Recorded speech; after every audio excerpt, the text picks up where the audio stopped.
Hello and welcome to my channel Fleece and Fibre Crafts. Here I hope to share all things fleece and fibre, especially painting with wool. I hope you enjoy. If you do, hit the subscribe button. Thank you. Today's project is a seasonal wool painting based on a harvest moon scene. First you'll need to gather a few supplies.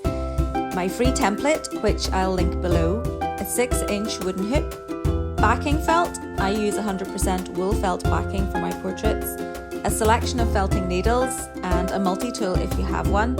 I tend to use a higher gauge needle, so a 38, 40, 42 needle if you have, some carded fibre in a variety of colours, and here is where you can add your own artistic flair and personality to the portrait, and finally a drawing pin and fine liner to transfer the image.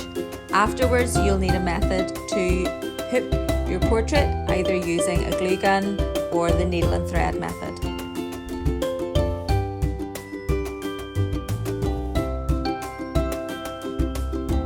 To transfer the image from my template, I first secure the template onto the backing felt with pins. Then I go around the outline with a drawing pin to poke holes.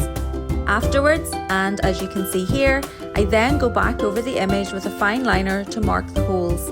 Then it's just a case of connecting the dots.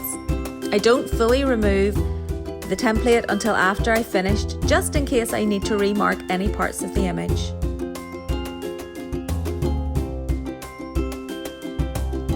Now you can have some fun choosing your palette. If, like me, you may well have an ever-growing stash of woolly loveliness, and this is the ideal project to use up some of those leftover fibres.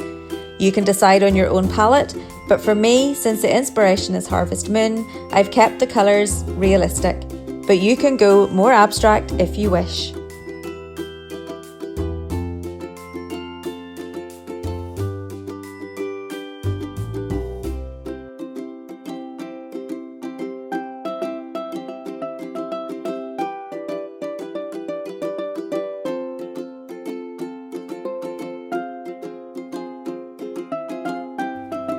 And here comes the fun part, to get stabbing.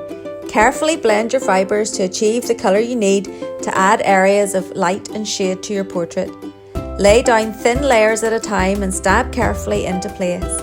Enjoy taking the time to create and be creative.